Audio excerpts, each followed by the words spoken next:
Welcome to today's Soil Health Nexus. My name is Christina Curell, and okay, it's not moving. There we go. And I want to welcome you to this month's Digital Cafe. I, along with the rest of the Soil Health Nexus program coordinators, will welcome you. Um, the Soil Health Nexus is a university-led group. We cover the North Central region, and our goal is to increase educators' ability and knowledge on how to teach soil health. Again, this team includes the 12 state North Central region states. So today for Soil Health Digital Cafe, we're going to start with our presentation. Then we're going to break out and go into a question and answer time where you decide which group you'd like to go to, and you can discuss what we have talked about in this session. The session is a little different than we have done in the past. We actually have three presenters, myself, Sarah Zeller from Michigan State University Extension, and Walt Sell from Michigan State University Extension. And I did not introduce myself. My name is Christina Curell. I am the statewide soil health and cover crop educator here in Michigan and one of the Soil Health Nexus PIs, as is Walt Sell. And the other PIs for this project is Ann Nardi from Wisconsin. I'm sorry, Leslie Johnson from Nebraska, and then Christine Charles from Michigan. So this week we're going to talk to you about the curriculum that the Soil Health Nexus is developing and what our goals are and where we want to go from there. I'm going to start out. Whoops, sorry. I'm going to start out a little bit about telling you what we did and why we did it. So this project is actually taken from another project that was done by the University of Nebraska in Minnesota, and they looked at manure and how manure haulers can apply manure correctly and safely to the fields. And we have expanded it to the soil health principles that the Soil Health Nexus has talked about and that we teach about. So we also saw this as a great tool for educators who don't traditionally have a soil health or even an agriculture background to be able to do an activity, a hands-on interactive activity for growers and grower groups that is fun and gets people talking and thinking. One of the things that is really key about this exercise is it allows participants to look at what they're doing and then to apply it to their own operations. And this is usually done in a group, and there's a lot of group dynamics and group discussion. And it's really been a good tool for us that have used it as a precursor to expanding it out. And we also love this because it's going to integrate other tools that we have developed through the Soil Health Nexus. So we're going to focus on a couple of areas in this project. We look at tillage, we look at manure, um, cover crops, crop rotation, and then we actually pull it all in together and we try to utilize the soil health matrix that we developed through the Soil Health Nexus. That's kind of the backbone of it. And I'm going to go ahead and I'm going to mute myself and I'm going to turn it over to Sarah and she's going to continue on with the next part of this project. Yes, I'm going to explain a little bit about the pieces and parts of these different topic areas that we've created.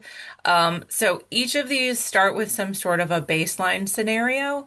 It's going to include both a field record, which has a fictional account of what the field might be like, based on our experiences in the field. And then it also will include a baseline scenario of a soil health assessment worksheet or a SHAW.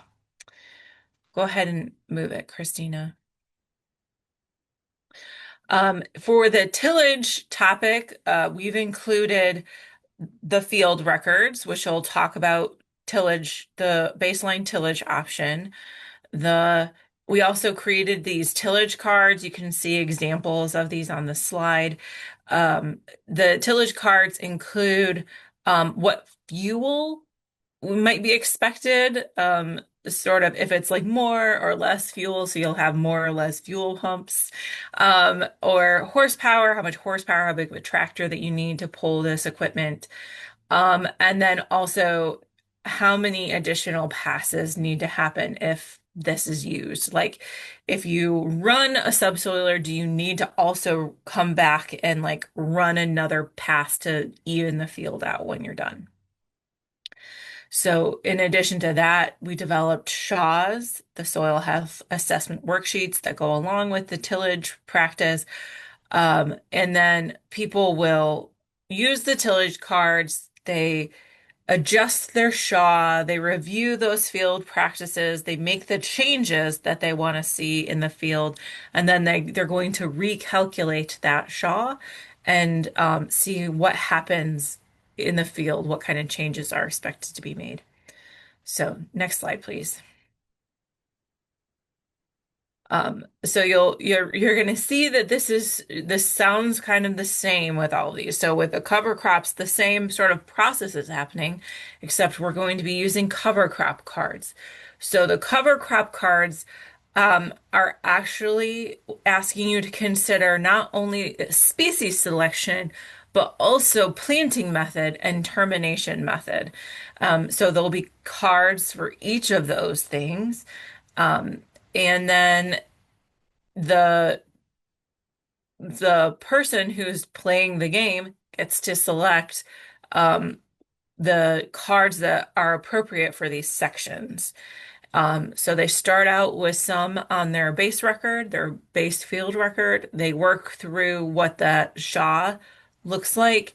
They review that, make changes, new SHA. All right. So what's our next? So then we have a manure worksheet. So in this case, we're going to use manure types or species along with a description of what that is like. So, that'll talk about what kind of manure it is, its consistency, what nutrients it has, those kinds of things. Um, and it also come along with a soil testing worksheet, so people will know what's already existing in the soil, and what we're going to be getting out of that manure. So the soil health assessment worksheet will be filled out, um, and then we'll review those practices and then recalculate the SHAWs for the manure benefits of soil health. The last new part of the game is the soil health matrix evaluation worksheet. So this can be done in like a couple different ways. You could start with the base field record, have people work through the matrix worksheet, um, and they can do it on their cell phones or on computers.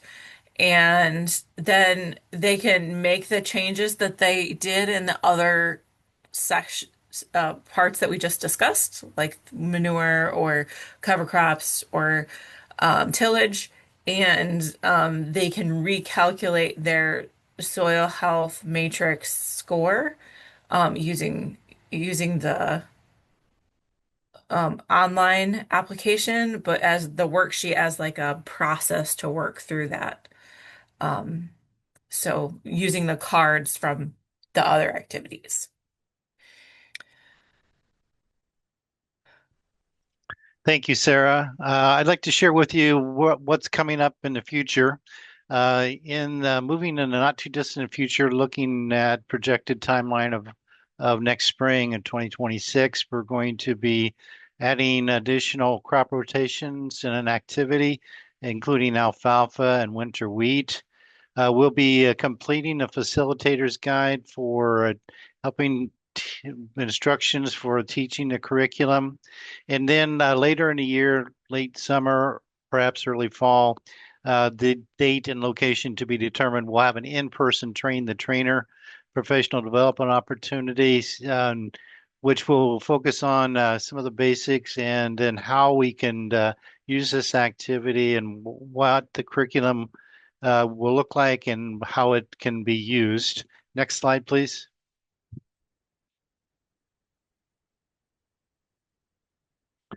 Down the road activities we anticipate would be including managed grazing, controlled traffic, extending on crop rotations, and then looking at additional cover crops plus additional cover crop mixes. And then we're open to suggestions or maybe things as we move forward will come up that we currently haven't thought about or not currently on our radar screen, but we anticipate that we'll be adding some additional opportunities and exercises in this curriculum. Next, please. So this slide here is perhaps the most important of all, and that is why should you care? How does it apply to me? And what is in it for me? Well, this is a resource that's designed to be a key learning teaching tool for us as ag educators, especially for those that maybe just do not come from a traditional farming active background or maybe early career educators as well. The exercise allows participants to go through these activities and in the process analyze and evaluate the ramifications of the soil health practices they choose. And then they can take that and transfer it to how it might look in their own operation. And wanted to let you know, remind you, this is a regional developed curriculum, and it can be edited, adapted, revised, or cut down or added to for your own specific uses in your local farms or locations.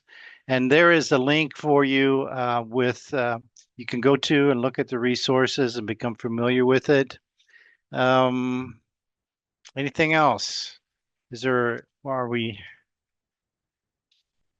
I think we'll turn it back to you, Christina. Okay, so I did put the link in the chat, so if you want to go ahead and use the second link because the first one I had semicolon or colon in there and didn't need that, so I took that out. But so go ahead if you want to look at that and put in the chat. You will notice we do ask you to sign in, and then we will send you the link, and that's just to make sure that it's a real person on the other end, that we aren't giving it to someone who's not real.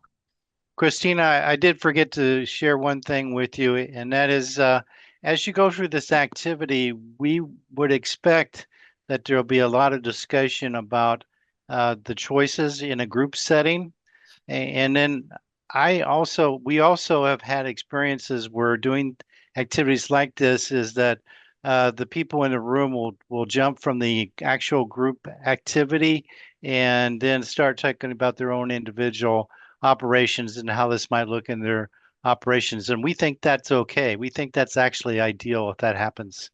It Mhm. increases the application and increases the discussion among people. Right, thank you. And that has been my experience. I know Sarah and I don't know if Sarah's had that experience, but I have had that greatly with this. So, before you wrap it up, and talk about the discussion, we are on next month. Look at the date change. It will be on December 10th. Due to the holidays, we wanted to move it up a little bit earlier. And we're going to look at participatory citizen science model. And I don't know what that means, so I'm looking forward to learning what that means. And it will be, and our hosts will be, or our speakers will be from University of Wisconsin, Ingram and Dan Marzu. So I'm hoping you can come and you can talk about that.